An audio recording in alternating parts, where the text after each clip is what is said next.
3, 2, 1... Salut la team, comment ça va en samedi? Aujourd'hui, comme vous l'avez choisi en début de semaine sur mon canal Instagram, c'est encore en mode coast to coast que nous partons.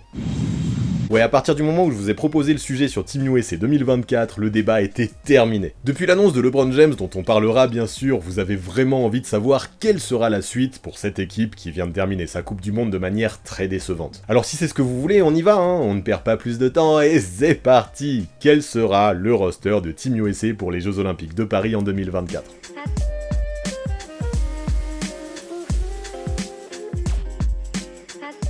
Allez go, vous avez l'habitude de ma façon de procéder. Pour analyser un sujet de la meilleure façon possible, je pense que le mieux pour commencer, c'est de contextualiser. Après la défaite face à l'Allemagne en demi, puis face au Canada lors de la petite finale, les Américains ont finalement terminé à la 4ème place de la Coupe du Monde FIBA 2023, une compétition qui n'a pas été remportée par les US depuis 2014 maintenant. Un tel bilan venant d'une nation qui a tant dominé le basket international dans l'histoire représente forcément un échec. En parallèle, même si dernièrement pour les Quinri ça s'est plutôt mal passé, en Coupe du Monde, pour les JO, ils restent rois. Depuis la Redeem Team de 2008, envoyée aux JO de Pékin, les US n'ont cessé de remporter l'or aux Olympiades. À Pékin donc, puis à Londres, à Rio et à Tokyo en 2021. Pour les Jeux de Paris prévus maintenant dans moins d'un an, la sélection a de toute évidence un rang à tenir, et une nouvelle déconvenue, c'est-à-dire ramener autre chose que la médaille d'or, ne sera ni acceptable, ni acceptée. Pour revenir un petit peu dans le passé, il faut se rendre compte déjà qu'entre 2002 et 2008, Team USA n'avait remporté l'or dans aucune compétition d'envergure auquel elle avait participé. L'échec du championnat du monde d'Indianapolis où les US terminèrent à une triste 6ème place fut le premier, mais il fut suivi par 2 médailles de bronze, aux Jeux d'Athènes en 2004 puis aux Mondiaux de 2006, un métal qui évidemment ne suffisait pas pour ravir les fans de la sélection américaine. Aujourd'hui, malgré la 7ème place obtenue lors des mondiaux en 2019, puis la 4ème place obtenue dernièrement, nous n'en sommes pas là, parce que heureusement, pour les USA, l'or a été remporté à Tokyo en 2021, aux Jeux Olympiques. Cependant, on le sent là, les US tiennent à redorer leur blason, et sont prêts à envoyer l'artillerie lourde, comme ce fut le cas en 2008, à Pékin, lors des Jeux, avec cette fameuse Redeem Team. La preuve, c'est LeBron James himself qui nous l'a donné cette semaine, qui selon ses dires serait absolument partant pour vivre une dernière danse en France sous le maillot de Team USA, et pour emmener dans son sillage pléthore de joueurs de qualité auxquels il a déjà parlé, et qui serait prêt à en découdre afin de donner un maximum de chance aux Américains de remporter l'or l'été prochain. Avouons-le, l'idée est alléchante, et ça pourrait représenter une très belle dernière mission internationale pour le King.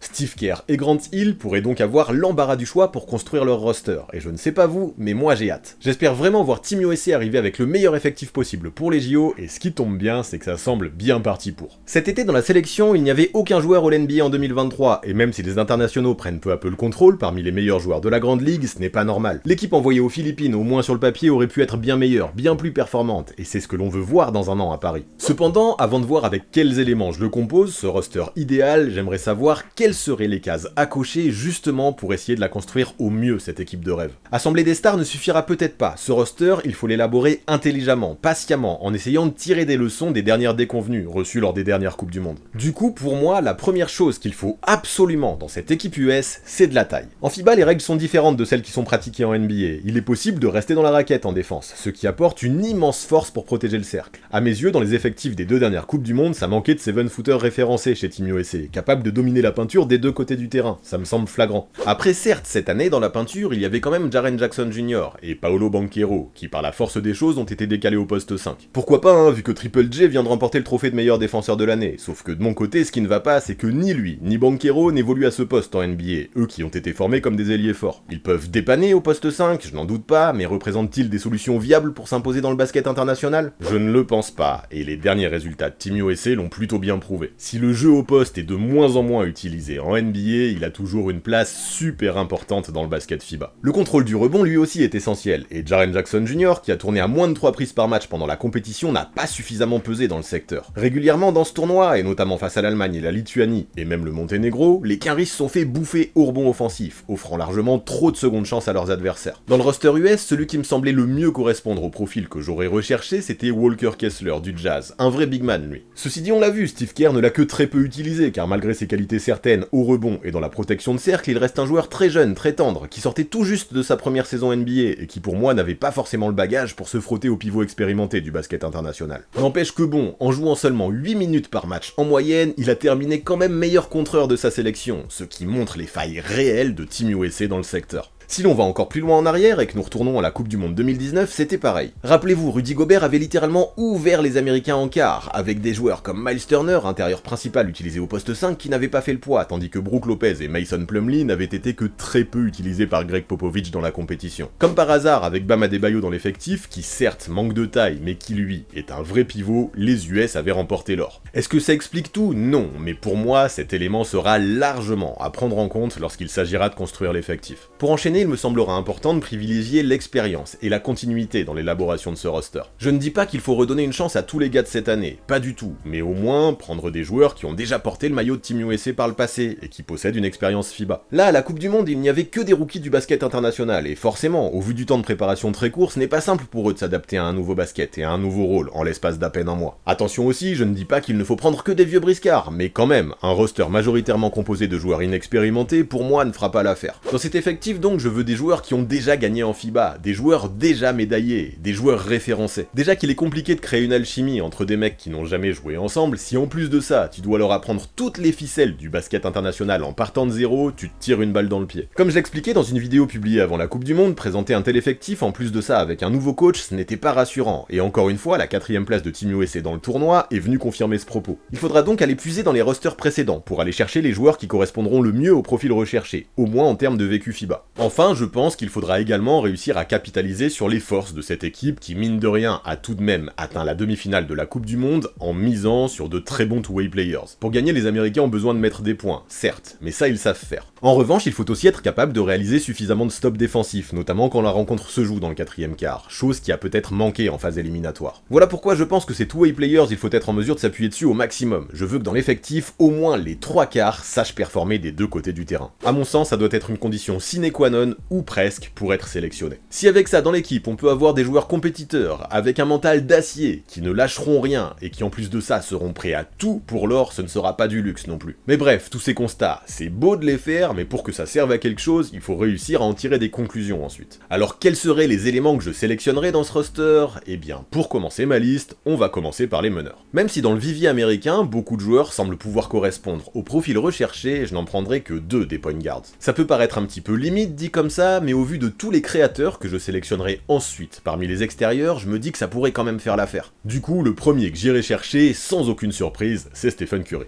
Le MVP des finales 2022 a déjà participé à 2 Coupes du Monde, en 2010 et en 2014. À chaque fois, il y a remporté l'or, et même si quand les jeux commenceront, le chef aura passé 10 ans sans porter le maillot US, je n'ai pas trop de doute sur le fait que le basket FIBA, il connaît, et il peut s'épanouir dedans. En termes d'expérience et de niveau de jeu, le franchise player des Warriors pourrait cocher beaucoup de cases. Bon, de toute façon, ici, je ne vais pas passer des heures à expliquer pourquoi Stephen Curry est un attaquant élite, ça on le sait tous. Ceci dit, ce que j'apprécie particulièrement le concernant, c'est comment ces dernières années il a progressé en défense, en travaillant notamment énormément sur son corps. Je n'irai pas jusqu'à dire qu'il est un two-way player de folie, mais peu importe, aussi bien offensivement que défensivement, il peut largement faire le taf. Du shoot, de la défense et du playmaking, Steph Curry semble posséder tout ce qu'il faut pour performer dans le basket FIBA en 2024. Et puis à côté de ça, ce qu'il faut savoir, c'est que dans sa carrière, le meneur a tout gagné, ou presque. Ce qui lui manque, c'est une médaille d'or olympique, et alors qu'il aura 36 ans pour les Jeux, Paris représentera sa dernière opportunité de l'obtenir. Il y a donc fort à parier que s'il fait partie de la sélection, le chef en termes de motivation met tout en place pour tenter d'aller choper ce Graal. Ajoutons à ça sa forte relation avec Steve Kerr, son coach aux Warriors, et il n'y a plus de doute, si Stephen Curry est dispo, il sera incontournable dans cette sélection. Et ça tombe plutôt bien parce que selon les dernières rumeurs, il ferait partie des joueurs auxquels LeBron James aurait parlé avant son annonce. Derrière lui, j'ai longuement hésité, mais celui que je prendrai, c'est Damian Lillard. Lui, sa seule expérience FIBA, c'était lors des Jeux de Tokyo, où il a remporté l'or, et où malgré une adresse compliquée, je l'avais trouvé très bon, même s'il a surtout brillé contre les petites nations. Ok, il n'est pas un excellent défenseur, mais en contrepartie, il fait partie des meilleurs scoreurs du monde, et dans un rôle de 6ème homme, il paraîtrait amplement capable de mettre le feu grâce à son range assez incroyable. Lui aussi, quand il s'agit de faire ce qu'il faut pour gagner, et de prendre le money time à son compte, ça peut être un sacré client. Pour les Jeux, il aura 34 ans, et en termes d'XP, il fera le job, aucun doute là-dessus. Maintenant, la question c'est sera-t-il motivé à l'idée de sortir du banc derrière Curry? À voir, mais selon les dernières nouvelles, lui aussi aimerait beaucoup porter le maillot de la sélection US pour les prochains JO. J'avoue qu'il ne représente peut-être pas le client idéal au vu des conditions que j'ai listées plus tôt, mais s'il est dispo, je vois mal Steve Kerr se passer de lui. Bon, ce qui m'embête un petit peu dans ma sélection de 2 meneurs, c'est que ça pourrait peut-être manquer d'un bulldog défensif, mais on le verra, ça, quand je parlerai des jokers, peut-être que d'autres mecs pourraient remplir ce rôle-là dans la sélection. Pour ce qui est des extérieurs maintenant, le premier que je sélectionnerai, ce serait évidemment LeBron James.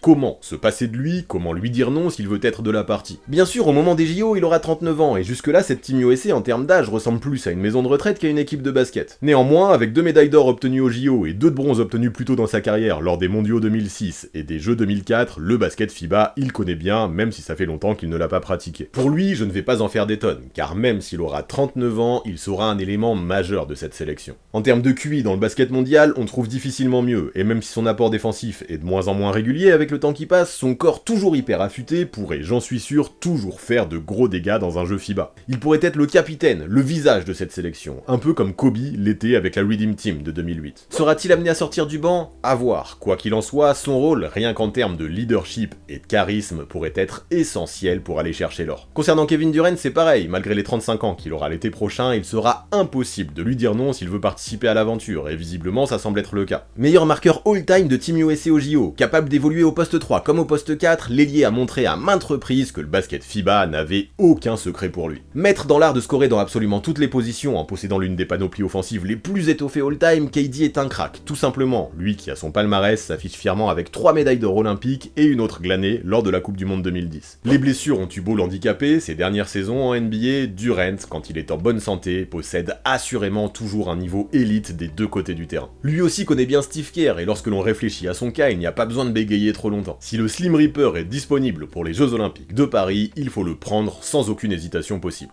Et puis tant qu'à faire, j'irai également chercher son coéquipier aux Suns, Devin Booker. Déjà en termes d'alchimie, c'est cool d'avoir des joueurs qui se connaissent bien, mais en plus de ça, en termes de niveau de jeu, Book fait clairement partie des tout meilleurs arrières du monde. Il peut même être considéré comme le meilleur, je n'ai aucun souci avec ça. Capable de créer pour lui, mais aussi d'évoluer off-ball et de défendre le plomb, il paraît cocher toutes les cases nécessaires pour rentrer dans ma sélection. Joueur essentiel des JO de Tokyo malgré son irrégularité, sa place me semble plus ou moins assurée s'il veut faire partie de l'aventure, et pour lui aussi, ça semble être le cas. Ce qui est intéressant aussi, c'est qu'il pourrait tout à fait dépanner au poste 1, où je n'ai pris que 2 joueurs. Cette polyvalence des deux côtés du terrain pourrait donc être un atout majeur dans le dispositif de Steve Kerr. Du coup, pas besoin d'en faire beaucoup plus, je pense. Il fait partie de ce cercle très fermé de joueurs que je prendrai sans même hésiter. Du haut des 27 ans qu'il aura l'été prochain, il pourrait également servir un tant soit peu à rajeunir l'effectif. Ensuite, quand on parle de two-way players, Devin Booker est un sacré client certes, mais comment se passer de Jason Tatum? À 26 ans, l'ailier a certes échoué à la Coupe du Monde 2019, mais il a remporté l'or à Tokyo, qui vient s'ajouter à 3 autres breloques faites du métal le plus précieux, remportées dans les équipes jeunes de Team USA.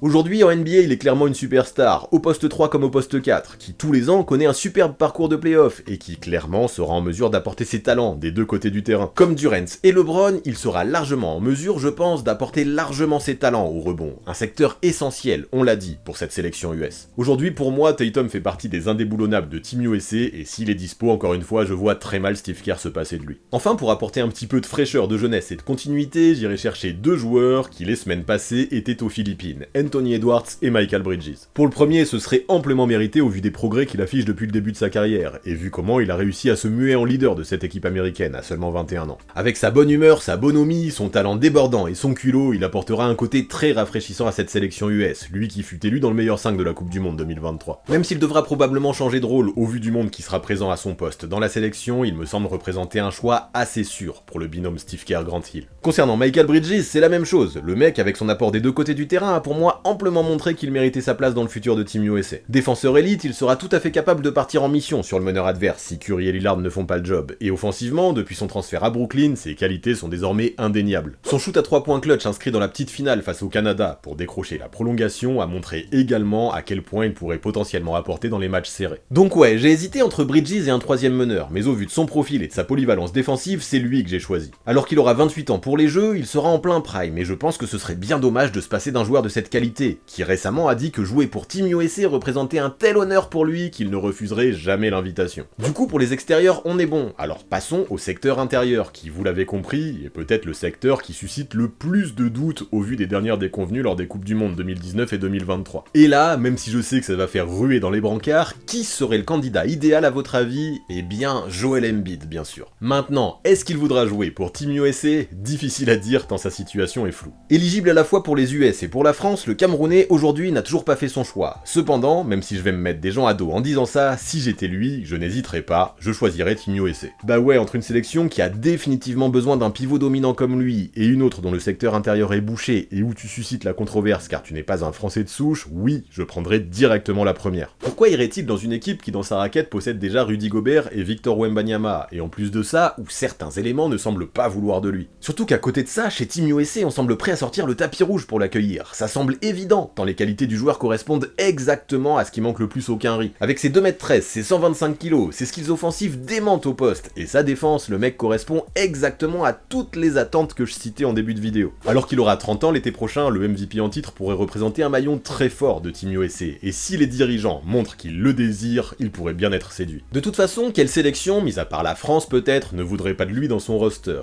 Aucune, et on peut le comprendre dans les dégâts qu'il pourrait commettre dans un basket international FIBA. Maintenant oui, le concernant, c'est l'incertitude. Déjà parce que son choix n'est pas encore fait, mais aussi parce qu'on ne sait pas si son corps lui permettra de tenir sur la durée, notamment pendant l'été. On le sait, avec son physique, il n'arrive pas toujours en play-off en bonne santé, lui qui enchaîne les pépins de façon inquiétante. Si l'an prochain, comme ça a été le cas lors de toutes les saisons précédentes, il termine sa campagne exténué, rincé, et que sa priorité reste de remporter un titre NBA, peu de chance de l'imaginer porter le maillot d'une sélection nationale en été. Priorité au repos. En revanche, si Embiid est disponible pour les US, je n'imagine pas un monde où il ne se jetterait pas dessus. Derrière lui, ou à côté de lui, comme vous préférez, j'irai chercher Anthony Davis. Lui aussi soulève des doutes par rapport à son corps, c'est vrai, mais lorsqu'il est en bonne santé, comme ça a été le cas lors des derniers playoffs, quel monstre! Si Embiid peut limite résoudre à lui tout seul tous les problèmes qu'a connu Team USA au poste 5 ces dernières années, AD, je pense, peut au moins en faire autant. Alors qu'il aura 31 ans l'été prochain, il possède à son palmarès 2 médailles d'or FIBA, une glanée au JO et l'autre en Coupe du Monde. À son poste, il fait partie des meilleurs défenseurs de la planète, et offensivement, sa capacité aussi bien à jouer dos au panier qu'à s'écarter pourrait faire d'Anthony Davis l'une des pièces maîtresses de cette sélection. Lui aussi apporterait une immense présence au contre et au rebond, et rien que ça pourrait faire la diff. Malheureusement, pour AD comme pour Embiid, on l'a évoqué, les doutes persisteront. Il faudra donc continuer à essayer de densifier ce secteur intérieur, au cas où ni l'un ni l'autre ne soit présent. Dans cette optique, j'irai chercher Bam Adebayo, 27 ans l'été prochain, et détenteur de l'or olympique remporté à Tokyo en 2021. Pour moi, ça ne vaut pas les deux autres, notamment en raison de son côté undersized, mais quand même, au vu de sa polyvalence défensive et de son agressivité au rebond, que je trouve bien supérieure à celle d'un Jaren Jackson Jr. par exemple, je reste persuadé que oui, malgré ses 2m06, il pourrait rendre d'excellents services pour limiter des joueurs comme Jonas Valanciunas ou Nikola Vucevic, qui ont fait beaucoup de mal au Quinry lors de la dernière Coupe du Monde. Ajoutons à ça ses qualités de passe qui l'aideront à encore mieux s'inscrire dans le collectif du point de vue offensif, et je pense que oui, Bam Adebayo est l'élément à aller choisir pour continuer à renforcer ce secteur intérieur. Enfin, pour boucler ce roster, je vous présente ma petite surprise du chef, Draymond Green. C'est vrai qu'en termes de talent pur, le vivier américain possède peut-être d'autres joueurs mieux armés que lui, mais je m'en fous. Si tu veux gagner, il faut aussi des joueurs prêts à sacrifier leurs points pour peser dans les autres secteurs, pour pousser des coups de gueule et agir en capitaine de la défense, tout ce qui définit l'intérieur des Warriors aujourd'hui. Pour moi, il est ce genre de soldat qui pourrait apporter cette sorte de liant dans la sélection, et je pense que ça pourrait être très intéressant de lui offrir un ticket. Ajoutons à ça que Steve Kerr est probablement le coach le mieux armé pour gérer son caractère, que sa relation sur le terrain avec Curry est super huilée, et que Green a fait partie de l'aventure lors des 2 dernières Olympiades pour remporter l'or en 2016 et en 2021, et je trouve que des arguments qui vont dans le sens de sa sélection, ça en fait un paquet qui sont cohérents. Le truc, c'est qu'on le sait, composer un effectif qui serait idéal à mes yeux, c'est bien beau, sauf que peu de chances que les astres s'alignent de la bonne façon pour qu'absolument tout le monde soit disponible au même moment, en même temps, au JO de Paris. On vient de l'évoquer, notamment avec Joel Embiid et Anthony Davis, il existe déjà de gros doutes concernant la participation de certains joueurs. Si on ajoute à ça que beaucoup de joueurs de ma sélection auront la trentaine parfois bien tassée au moment des Jeux Olympiques de Paris, il sera nécessaire, je pense, de prévoir un plan B, voire même un plan C. Voilà pourquoi j'ai également réfléchi à différentes solutions alternatives sur tous les postes. Et déjà, au poste 1, comme je l'ai dit, partir avec seulement 2 meneurs pourrait suffire, à mon sens, mais il faut le dire, ça pourrait quand même s'avérer risqué. Ici donc j'ai 2 clients qui me viennent principalement en tête, à commencer par Tyrese Haliburton, qui sort d'une bonne Coupe du Monde je trouve. Avec sa présence des deux côtés du terrain, sa jeunesse, sa petite expérience FIBA plutôt convaincante vu qu'il a obtenu le meilleur plus-minus de l'effectif, son QI basket et son playmaking, je suis persuadé qu'il pourrait apporter pas mal de choses en cas d'absence. Il sera donc à surveiller de près. Ceci dit, je ne vais pas le cacher, avec un roster bâti de la sorte, ma préférence irait vers Jrue Holiday. Comme je le disais, dans cet effectif, il manquerait peut-être un bulldog défensif capable de partir en mission pour littéralement éteindre le porteur de balle adverse. Ça tombe bien, c'est ce que le meneur des Bucks sait faire de mieux, et si Kerr veut vraiment renforcer son poste 1 en défense, aller le sélectionner pourrait s'apparenter à une très bonne idée. De toute façon, il faut s'en rendre compte, les meneurs, ce n'est absolument pas ce qui manque dans le vivier américain. Trae Young pourrait faire le job par exemple, mais son profil d'attaquant me semblait moins fité dans le roster. Et puis, il n'a aucune expérience FIBA, tout comme Ja Morant, qui aurait tout à fait le talent pour intégrer cet effectif, mais ses histoires hors terrain me refroidissent un peu. Pas sûr qu'il deviendra prioritaire donc quand il s'agira de représenter le drapeau américain, même si l'un ou l'autre peuvent s'afficher comme des solutions de remplacement assez luxueuses. De'Aaron Fox et Jalen Brunson pourraient eux aussi s'afficher comme des solutions intéressantes, tout comme Cade Cunningham, qui cet été, visiblement, s'est montré largement à son avantage avec la Select Team. Ajoutons à ça des vétérans comme James Harden, Kyrie Irving ou Chris Paul par exemple, ou encore un jeune loup comme Darius Garland, et je ne m'en fais pas pour Steve Kerr. Des solutions au poste 1, il en aura masse. Pour les extérieurs, c'est pareil, des joueurs américains dans le profil que je recherche, il y en a à l'appel. Celui que j'irai chercher en priorité, a priori, ce serait Jaylen Brown, qui de toute évidence est capable de briller des deux côtés du terrain, mais surtout de s'effacer pour s'inscrire dans un collectif et faire briller les autres en réalisant tout le travail de l'ombre. Il faut le dire, lui aussi quand même représente une option sacrément luxueuse. Dans le même profil, peut-être en encore meilleur, plus compétitif, mais plus âgé, nous avons également Jimmy Butler. Cependant, est-ce sa priorité de jouer pour Team USA, lui qui en ce moment donne tout à Miami pour tenter de décrocher une bague? Peut-être, mais j'ai des doutes. S'il fait un long parcours de playoff, il pourrait préférer se reposer, lui qui aura 35 ans l'été prochain. Néanmoins, les présences de Bam Adebayo et pourquoi pas de Damian Lillard pourraient le convaincre, alors why not?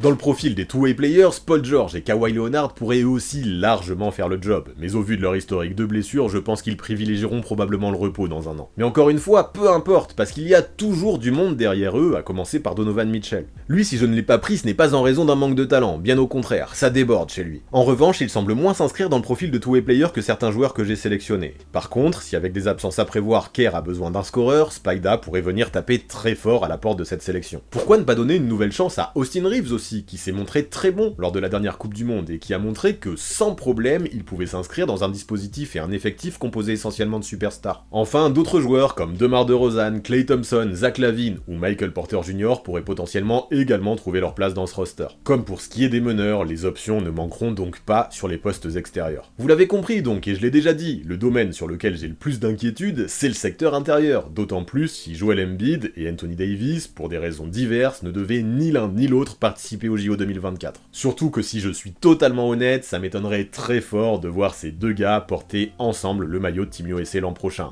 Trop de doutes les concernant. Il faudra donc croiser les doigts très fort pour que Bam Adebayo soit disponible dans un an, parce que sans lui, ce poste 5 sera complètement déserté. Du coup, quelle solution? Eh bien, je n'en ai pas des masses. Tu peux toujours retenter l'expérience Paolo Banchero, qui va continuer à se développer, et qui globalement a fait une bonne Coupe du Monde, mais qui ne sera toujours pas un vrai poste 5. Tu pourras toujours le décaler en 4, mais j'aurai toujours le même souci dans la raquette, où Bam Adebayo ne pourra pas non plus jouer 40 minutes. Après, tu peux retenter l'expérience Walker Kessler, why not, ou même donner sa chance à Chet Holmgren si tu veux de la taille, mais tout de même, pour des Jeux Olympiques, ça me semble encore un peu tendre. Pour le poste 4, je n'ai pas trop de soucis pourtant, et je me dis qu'un Zion Williamson, s'il est en bonne santé, pourrait être une solution providentielle de dingo pour intégrer les 12. Ceci dit, j'ai encore trop d'interrogations le concernant pour l'intégrer dans le roster. Néanmoins, peu importe, car d'autres gars comme Aaron Gordon ou Julius Randle pourraient eux aussi rejoindre la sélection en cas d'absence, mais encore une fois, aucun de ces joueurs n'est un vrai pivot. Pour moi, si Team USA veut se donner un max de chances d'écraser tout le monde, il faudra que dans l'effectif, il y en ait au moins un des trois entre AD, Embiid et Bam. Du coup, quand on sait ça, et quand on veut faire le bilan, est-ce que Team USA a vraiment les moyens, l'an prochain, d'aller décrocher l'or sans trembler? J'ai envie de dire que oui, mais que pour ça, il faudra réussir à composer un effectif le plus proche possible de celui que je vous ai présenté. Pour laver les derniers affronts reçus en Coupe du Monde, il faudra construire l'équipe de manière cohérente, de manière intelligente, et surtout espérer que les superstars soient bien au rendez-vous.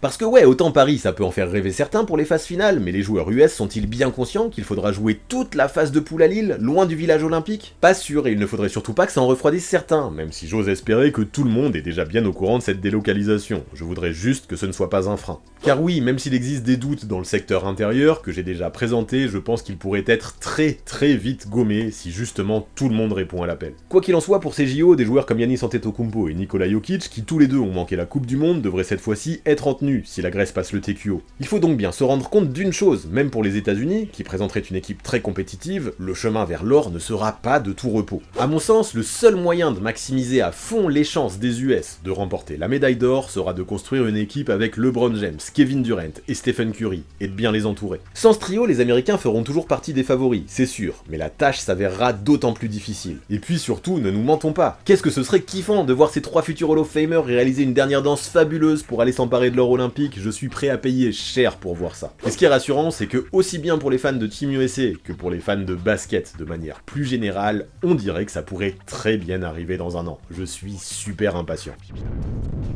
Voilà pour ce qui est de Team USA 2024, voilà pour ce qui est de ce nouveau Coast to Coast. Vous en pensez quoi, vous, de ma présélection? Qu'est-ce que vous changeriez dans ce roster? Et surtout, est-ce que cette Team USA, comme ça, pourrait remporter l'or sans sourciller, selon vous? Faites-moi tous vos retours en commentaire, j'ai hâte de vous lire. Et pour finir, tu connais, si mon contenu te plaît, pense à lâcher un pouce vers le haut, juste en dessous de la vidéo, et à t'abonner si ce n'est pas encore fait. Tout ça c'est essentiel, alors par avance, je vous remercie très fort la team, et je vous dis à très vite.